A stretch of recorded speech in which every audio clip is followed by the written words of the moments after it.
Candace Owens just slammed the FBI for remaining silent in response to her claims about Charlie Kirk's assassination and the French assassination attempt that she talked about against her.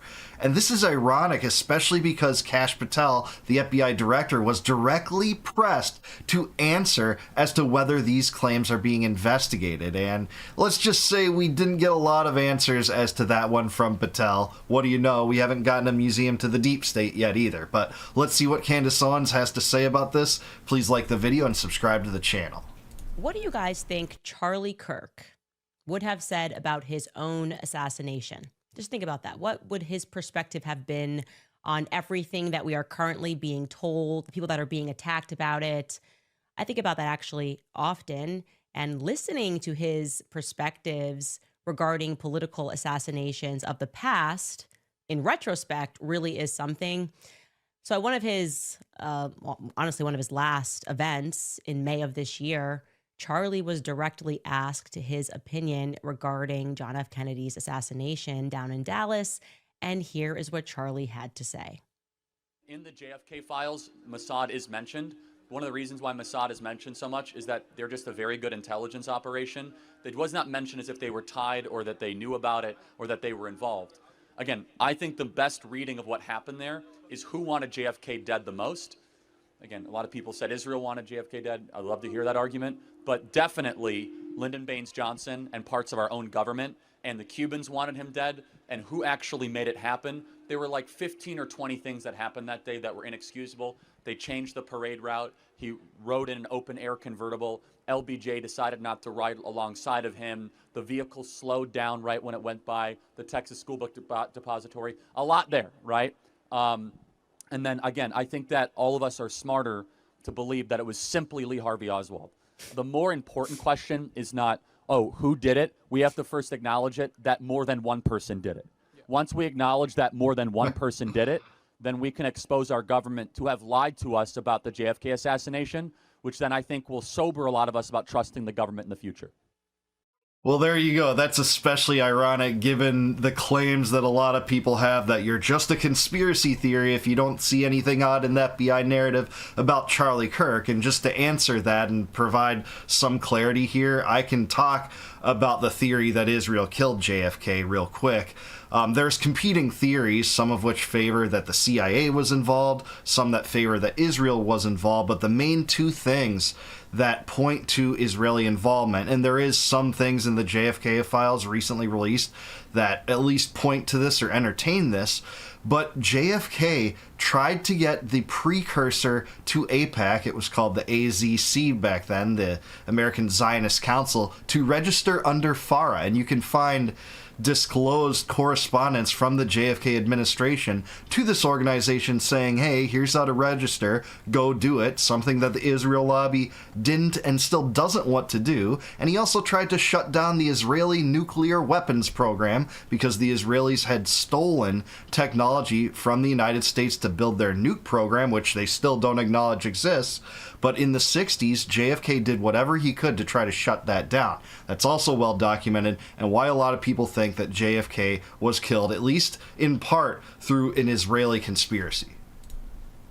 I mean, yes, all of that. Thank you, Charlie Kirk, for reminding us that you had common sense, that you didn't accept force-fed narratives, that you did not accept the BS crap that our government has sold us regarding the one individual that was involved in JFK's assassination. Of course, multiple people were involved and a lot of strange things occurred on that day. That is what makes his answer there so compelling, okay?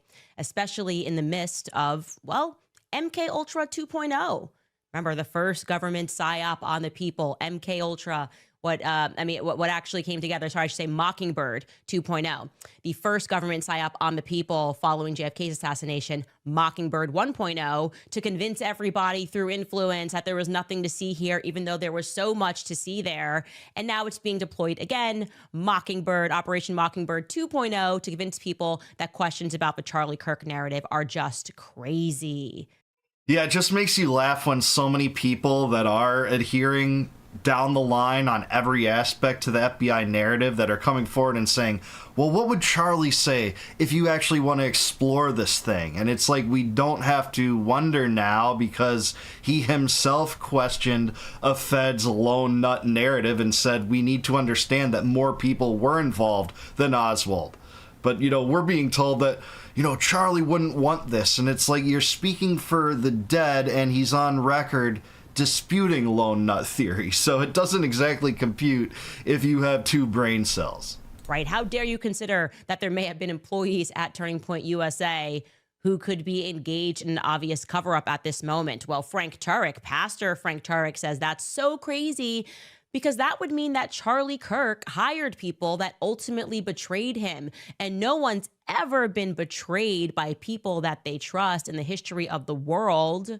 Okay, well, actually, maybe that did happen for Jesus Christ. That's just one historical example of... Yeah, Judas Iscariot jumped into my mind just immediately when she said that. And that's, the quintessential story of betrayal. And it can be applied to a lot of people. A lot of people are betrayed by those close to each other, whether or not Turning Point had foreknowledge or were involved in a plot that ultimately killed Charlie. That's an open question. I think it's fair to debate that. But there's no harm in investigating it because we know the FBI doesn't investigate. They just conduct psyops and kill people like they did at Waco and Ruby Ridge. And they wiretap distance like they did in COINTELPRO. We should not trust them by default. And thankfully, more and more Americans are realizing that. A person surrounded by somebody that they trust who would ultimately betray them. And yes, JFK, who personally selected Lyndon Baines Johnson to be his vice president, Lyndon Baines Johnson, who was clearly implicated in JFK's assassination. Charlie rightfully says that is obvious by now. So yeah, it's all very plausible. Oh, and Charlie, you can see, does not readily dismiss the idea that the Mossad may have been involved. He says he'd like to hear more of an argument on that, as he asserts that definitively parts of our government had to have been involved. And he says the Cubans, the commies, wanted him dead. Yeah, I mean, there's a lot to this, many different angles. They've all been hashed out through time, but read about Garrett Underhill, a CIA officer that said, I have information that a small cabal of CIA officers were involved in Kennedy's assassination. Jim Garrison was even trying to and about to interview him when, guess what happened?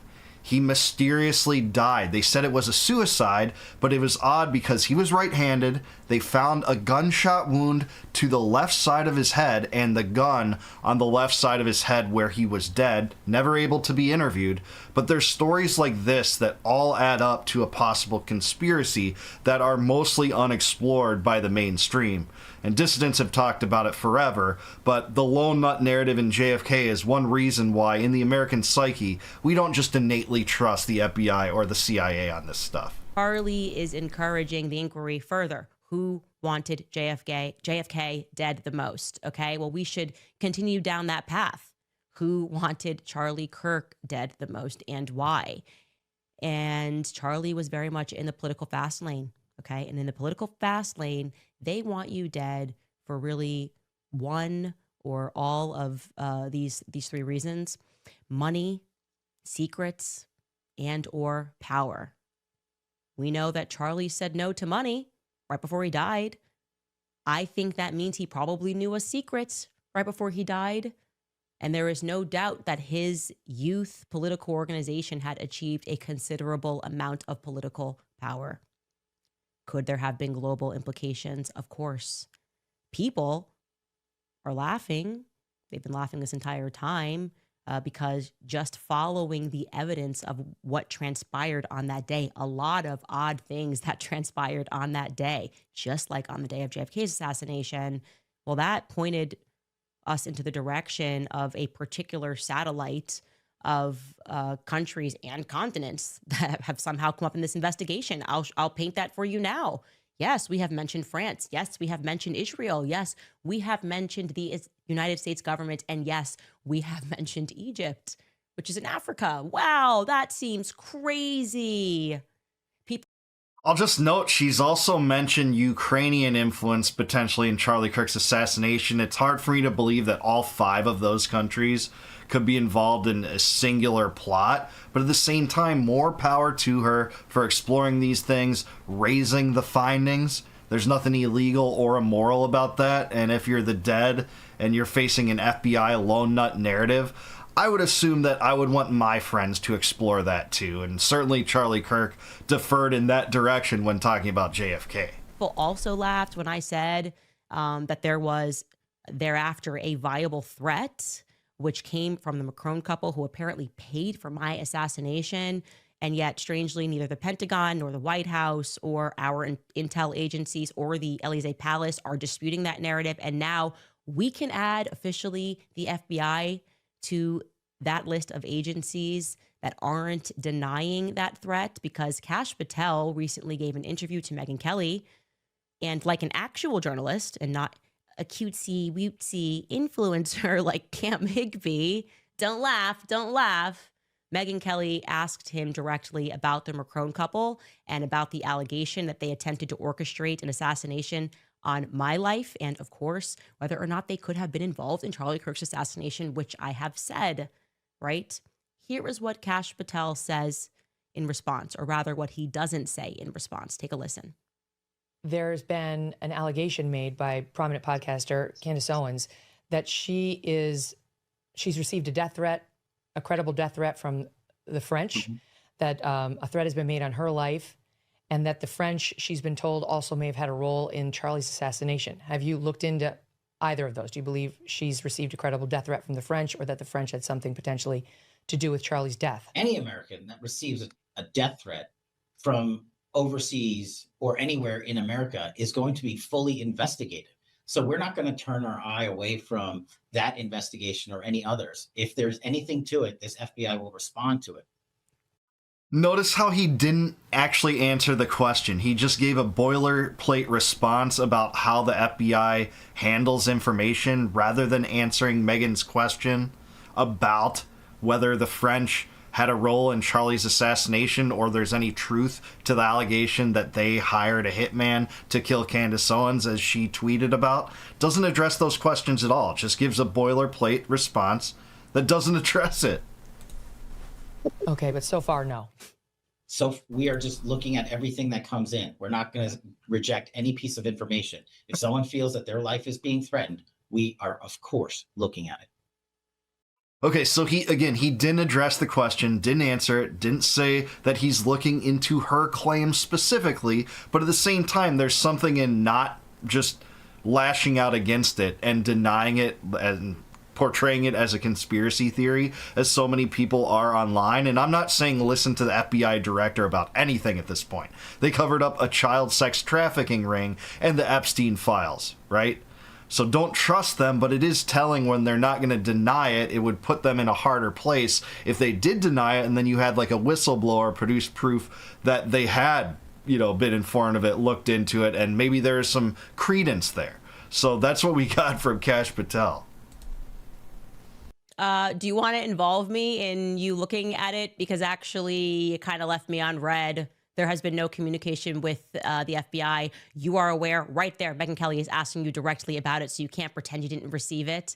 And you are choosing to skip over. He completely skips over the part about me having asserted, which Megyn asks him directly, was France involved in Charlie Kirk's assassination? He doesn't even address that. Skips right over it and instead says, if any American has a threat, that's what we're here for.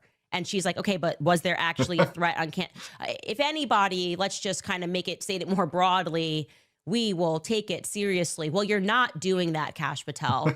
And I find it very odd that I said that I had proof that the government of France was involved in Charlie Kirk's assassination, that they were on the ground that day, and you have not reached out to me. Yeah, I mean, this is so accurate. She has the proper response here completely. How can we look at this with anything other than an eyebrow raise? And hey, props to Megyn Kelly. I don't agree with her on a lot, especially on the Israel issue.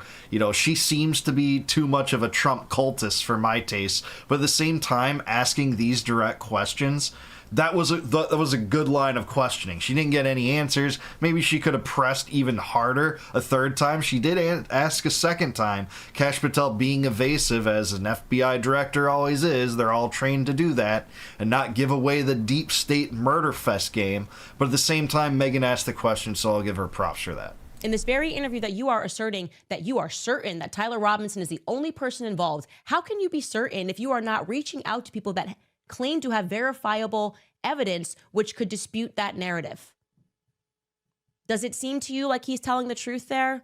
Does it seem to you like he's being open and he's being transparent, or does it seem like he's intentionally being cagey because he knows that I am telling the truth, despite the many millions of dollars that is being spent on this Operation Mockingbird 2.0 campaign? Kash Patel knows that I am telling the truth. That's why they are turning to influencers to try to tell you not to look that way. Candace is crazy. Oh my gosh, like Candace must have made this up. But the people that are in power are not telling you that I made this up, even when they are given the opportunity to do so. They are choosing to stay silent, okay?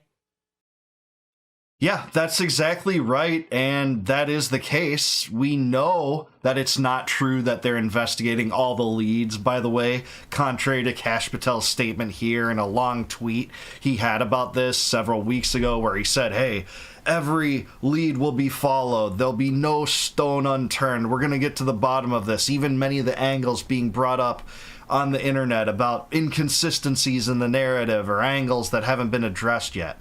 Well, how about just the George Zinn thing? Are you going to comment on that? Are you going to comment about why someone said that they killed Charlie Kirk and then yelled, shoot me? Then once they were in the police department, that they said, no, I didn't shoot him. I just said that I shot him so that the real killer could get away. That doesn't actually raise any kind of suggestion that this might be more than you are portraying it is. Not at all. And beyond that, guess what happened? Back in, I think I want to say late last month, there was a story out there that Joe Kent, one of the top subordinates of Tulsi Gabbard in the intelligence community, one of her top lieutenants, brought forward a file, multiple files actually, to Kash Patel and said, hey, this is some information that possibly includes knowledge containing information regarding foreign influence in the Charlie Kirk assassination. He had apparently several files from foreign entities indicating possible foreign influence in this assassination plot, gave it to Kash Patel, and guess what? Kash Patel said, no, this is going to jeopardize our case. We're not going to look into it. This is actually pretty widely reported. Basically, on my screen, it's having a hard time displaying this on the New York Times site right now because of ads, but here's the story. Basically, Joe Kent brought these leads to Kash Patel and they weren't pursued. So we know that not every lead is pursued. In contradiction to what he said, the FBI doesn't take anything other than its lone nut narrative seriously. They say it will compromise the case. Well, guess what? If your case is built on quicksand, it should be destroyed. It should be eliminated. And no prosecutor that has any iota of integrity or character should bring that case to court and prosecute a defendant if you do believe that there's more to it than what is there. And to be frank, I think that there might be a conspiracy involving Tyler Robinson. I don't think that's the craziest idea. I know some people will say, oh, you're just controlled opposition and you got the call, they got to you too. But, you know, I think that it's worth at least entertaining that the conspiracy is large, but some of the details might be accurate. So that's what we got here. You can't trust the FBI. Candace Owens is right about that. Charlie Kirk is right to question lone nut narratives, as we should have when it came to Oswald, as we should have when it came to the Martin Luther King assassination. That is just what you're going to get out of federal investigations. The feds investigated it, and it's always a lone nut with no connections to anyone, especially no connections to the deep state, right? But that's what we get. So bravo, Candace Owens. Thanks for leading this fight. Keep digging. Keep on it. Keep that relentless attitude that you have that makes you so superior in every way compared to all of your detractors put together.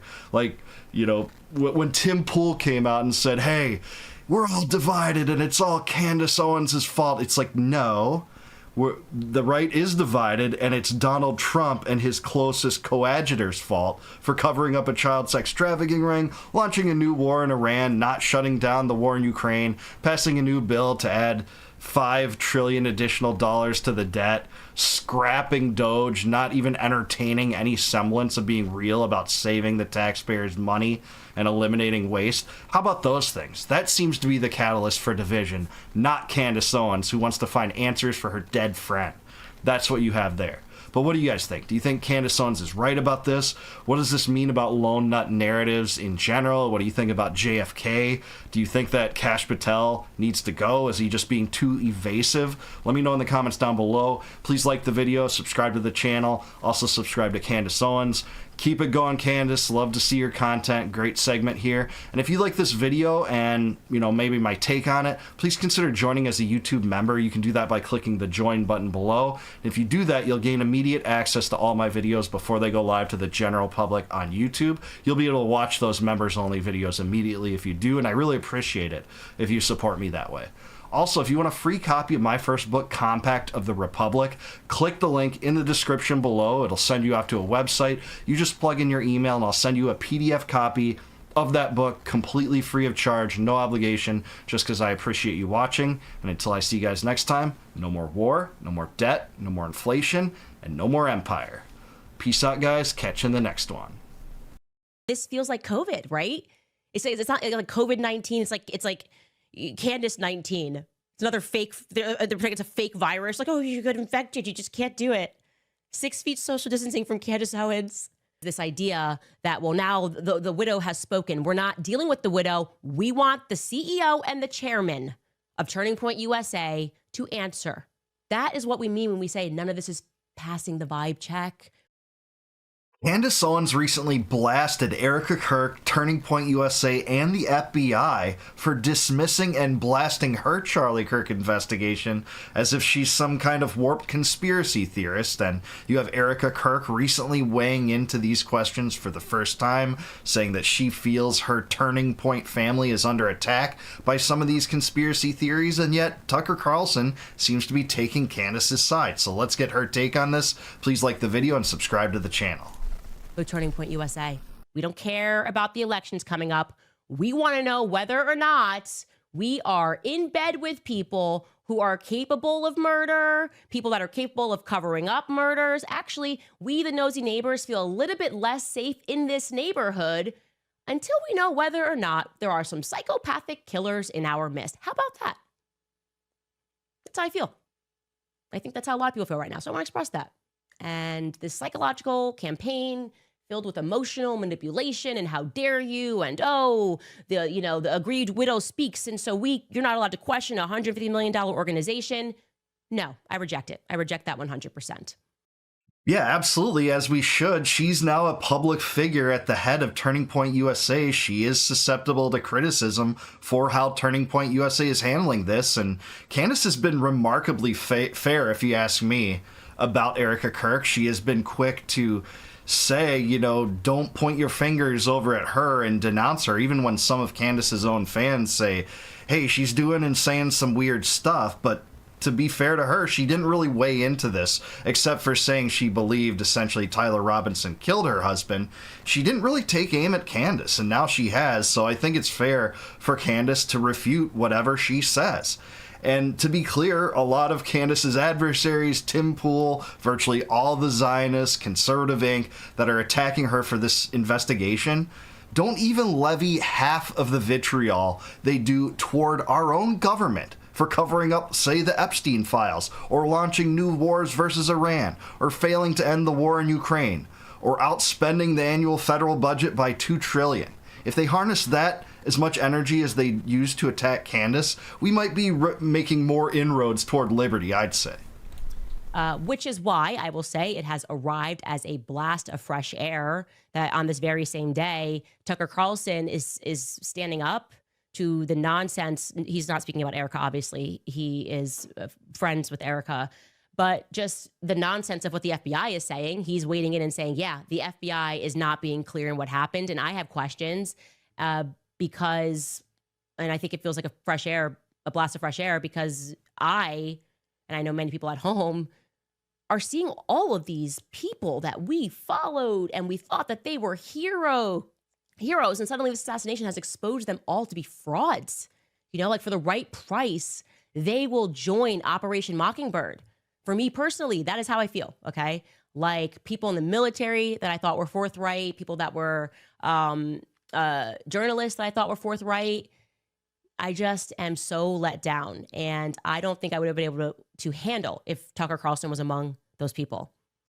Yeah, and good for him. I think we'll see what he has to say in a second, but this is true. A lot of those closest to Charlie went down lying about him for weeks, saying that, you know, he died the most rigid advocate of the modern Israeli state. And to be fair, at some points of his life, he did seem to be that. He defended Israel all the time. But Candace Owens revealed those people to be liars, including some of them, in the same chat group in which Charlie Kirk, 48 hours before his death, said, "I have no choice but to leave the pro-Israel cause." He actually said, "leaving me no choice but to abandon the pro-Israel cause." That is what he said. Some people were privy to that and lied nonetheless, just because their zealotry towards Zionism was so fierce that they wanted to exploit the death of their close friend and smear Candace in the process. That's what happened. You need hard evidence. As if the killer's going to walk in and be like, okay, here's how I did it. Okay, I'm going to give you the hard evidence. I was here, there. Like, what? Instead, Tucker Carlson is coming out and he is blasting the corporate and the Fed narrative with common sense. He joined Theo Vaughn, and here is what he... Imagine that. For having that mindset, for daring to try to explore different angles of this case, she is being portrayed as a supervillain, much more villainous than any cretin of the deep state that Republicans complained about endlessly for about 4 years under Biden. We have, you know, a different flavor of those supervillains now in office, trying to cover up the Epstein scandal for 11 months. They will ultimately probably succeed with redacted documents and classifying some of the documents that Trump's hand was forced into releasing. But at the same time, Candace Owens is portrayed as even a darker villain in some contexts than Joe Biden himself among conservative ink. And just think of that. And a lot of people, you know, value different aspects of her investigation more. Some people, the Egyptian planes, obviously Tucker Carlson brought that up. For me, it's the 30-06 bullet stuck in Charlie's throat. Doesn't exactly comport to FBI's narrative. And that doesn't say who shot Charlie Kirk, but there's something there, right? How can you say there isn't? And this George Zinn decoy that says, I killed him. And then he said, shoot me. And then hours later at the police department, no, I just said that because I was trying to get the real killer to be able to escape. And there's nothing to see here. Like, there's no questions, no eyebrows raising among conservative ink on these things. I mean, I say keep exploring and do it just because of how many people are upset about it. That indicates you might be over the radar. That is what authenticity sounds like, and that's what we're doing here. We are investigating, right? Sometimes you get something wrong, you correct it, but I was right about the Egyptian planes. And when you hear Tucker Carlson say that he is confirming that that part is true, what I take from that, Tucker Carlson has been very clear. He grew up with CIA agents, okay? This is a guy who grew up in Virginia. His father, he learned after his father died, he thought he was just working with the CIA. No, his father was on the payroll of the CIA. So Tucker's friends are in the state. So you should take it as a concrete fact that there's something up with these Egyptian planes, and they were in fact following around Charlie, and they were following around Erica, as I told you. And that means people in the NSA, the CIA, are confirming that that is real. I don't think he actually said people in the CIA or the NSA are calling it real. He said that that is true. Now, that could be his source. He might have sources within the federal government that are confirming some of these details being true, and they're not just some absurd conspiracy narrative drummed up by Candace. But at the same time, I think it requires a little bit of conjecture to say that this comes from the CIA and NSA, which, by the way, by default, we should discard deep state narratives. But there are good people entrenched in these organizations that are willing to tell the truth. If you don't believe me on that, look at Edward Snowden or John Kiriakou or Frank Snepp or Daniel Hale. That is true. There are good people in these pernicious organizations too. Could be right. And yet, just last week, what we got from Blake Neff, and I know he's untouchable, he's in the fam, but I'm going to go ahead and touch that and say, like, this is not okay, the vibe is not right, is making a mockery of it. That is what we mean when we say none of this is passing the vibe check with Turning Point USA. There's no clear answers. There's mockery, there's laughter, but there's no clear answers. And the mockery and the laughter is not working. Neither is this idea that, well, now the widow has spoken. We're not dealing with the widow. We want the CEO and the chairman of Turning Point USA to answer. Okay? If you can't compartmentalize, then I don't see how you're going to be able to lead this organization in the future. Yeah, I think this is actually a really good argument because some people would argue, well, she's the grieving widow. She's untouchable. But she's also the CEO of Turning Point USA now, Charlie's organization, where she got elected by the board for that position. So you can't be both the grieving widow and the CEO in a manner that allows you to escape all criticism, especially when you're touching on the particulars of what you are calling conspiracy theories. So I think Candace is right to point this out. It's not an attack personally on Erica or Charlie's legacy to do that. She has become a public figure, and she's not immune to criticism now. Because Charlie worked. We knew who Charlie was because he was authentic. Okay. He didn't just go, well, I only make time for like big pocket donors. Okay. He was sitting college campuses. He was speaking to people, understanding people. He was changing his ideas and he was changing minds. And you are not changing my mind about the fact that something weird happened that day and that TPUSA is acting funny because you give it an impassioned plea and speak about Nehemiah on Fox News. Okay. None of it makes any sense. Anyways, Tucker then goes on and states the obvious predicament further, which is that we just don't have any faith in the government. Take a listen to him discussing some of these lingering questions. Well, I actually don't know what he's referring to. There is evidence that Harrison Smith of InfoWars had posted that a source close to Charlie told him that Charlie Kirk feared for his life that Israel might kill him. And then Max Blumenthal talked to a different source that was not the same source as Harrison Smith's, saying the same thing, that Charlie raised those fears. So that is true. I don't know about the exact date. I don't know that that was predicted. If anyone's aware of what Tucker means in that respect, please let me know in the comments. That's an area that I'm not aware of, that someone actually is proven to have predicted the date ahead of time. I'm not aware of it. Not saying it can't be true, but I haven't heard of that. Those people been interviewed? Have they been hauled into FBI HQ and had a long conversation with how they knew that? Like, let's get really specific. Why did you post that?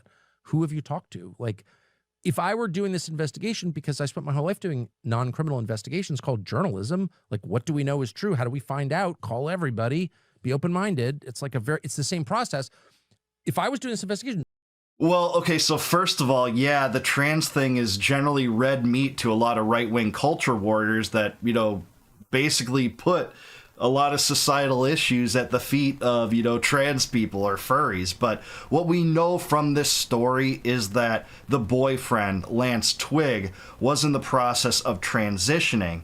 As far as being a furry, I'm not sure. I think that there is some evidence that either one or both of them meddled in those communities, but I'm not sure how ironclad that proof is. But when it turns to the trans issue, we know that Lance Twig was in the process of transitioning. Much of what I've read and researched this makes me indicate that he actually didn't take it to himself to do a lot of things to drastically alter his appearance, but that was the direction in which he was going to, according to information I can find. Tell me how this guy became so radicalized that he murdered a stranger. I'm not saying it didn't happen. I'm saying I want an explanation for how it happened. Why wouldn't I? I agree. Oh, we can't talk about that because it'll prejudice the jury pool. Really, you've told the world that you have both a confession from him in his text to his boyfriend and the murder weapon with his fingerprints on it. I think you got a pretty solid case. So why is it so difficult to just explain? And just think of that. I mean, that blows me away in some respect, that the best take on this, I think in some respects, is not from all these intellects on any side of this question. It's from Theo Von, a comedian who is smarter than people think in his own right, where you don't have to just embrace every single angle that she is digging up from this proverbial garden. But we like the fact that she's digging in this garden because it makes all the right people mad. And one has to ask why. Why is this making people mad? If this doesn't hurt people, to actually try to uncover the truth, or what you genuinely believe to be the truth about your murdered friend, why wouldn't we want to dig in that garden that disrupts this farcical FBI narrative? And by the way, it's only the FBI that's to blame for any of this, not Candace Owens. That people are trying to explore alternative angles. It's all the lies they've sold us for generations. In Waco and Ruby Ridge, when they killed women and children in cold blood. In COINTELPRO in the 60s, when they wiretapped Stokely Carmichael and Malcolm X and Martin Luther King. When they murdered Fred Hampton, collaborating with the police department in Chicago to do that. The MOVE bombing in Philadelphia in the 80s. January 6 entrapment schemes to try to bury the lives of dissidents, ruin their lives if they wouldn't have been pardoned, and many of them served too much time for that obnoxious nonsense. And then you get the Russiagate hoax. All these things line up to be lies, and it's only the FBI's fault that Americans don't believe their lies anymore. That's the truth. Theo, we are in this garden, okay? And we're not getting out of this garden with the Fed slop narrative. We're just not getting out of the garden with trying to emotionally manipulate us and say it's not. This feels like COVID, right? It's not like COVID-19. It's like Candace 19. It's another fake. They're saying it's a fake virus. Like, oh, you got infected. You just can't do it. 6 feet social distancing from Candace Owens. We're gonna get every influencer on social media. 6 feet social distancing. Save lives. What are you, a grandma killer? What, you just don't like him? What? And then Tim's all fired up. She's a C-word. People are going to die if you don't get this vaccine. And I'm like, I feel like maybe the government's not telling us the truth. We're right back to that, but it's Candace 19. It's Candace 19. That's what it is. And they think that maybe if they put the little 6 feet social distancing pads in the grocery store, that the PSYOP will win and make us believe that this is like common sense is the virus. I'm the common sense virus. It's coming around. It's so evil. Stay at home, wear a mask, save lives. You don't want to catch it. You don't want to catch the common sense, you guys. You don't want to catch it. Anyways, I dare.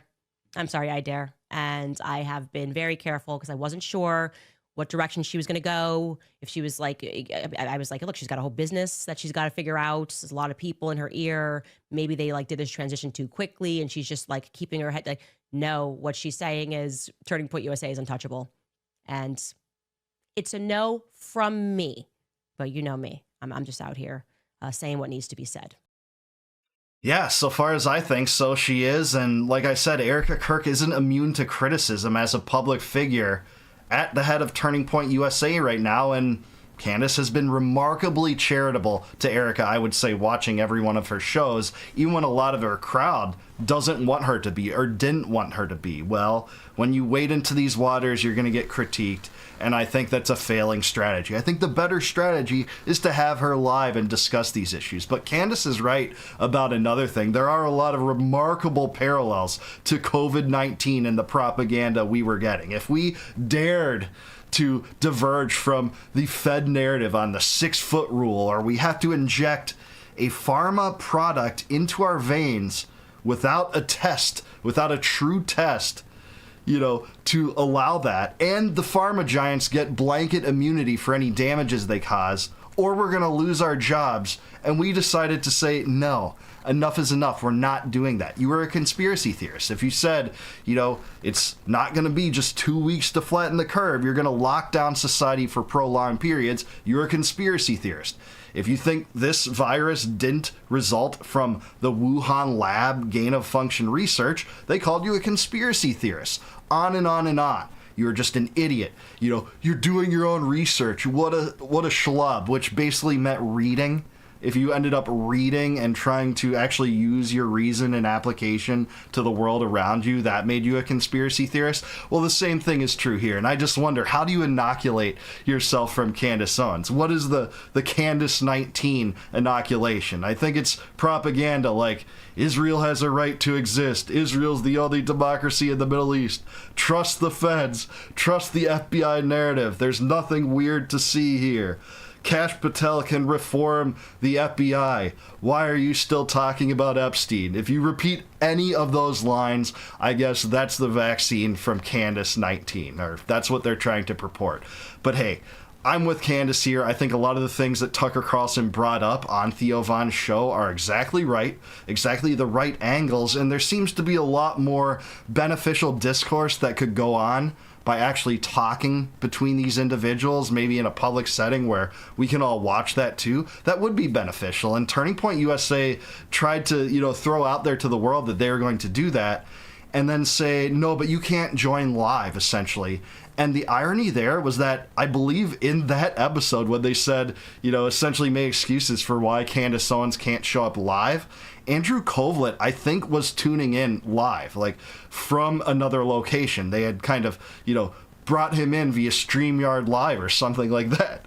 So you're saying that Candace can't do that, but Andrew Kovlet can do that. And lots of other guests obviously do that.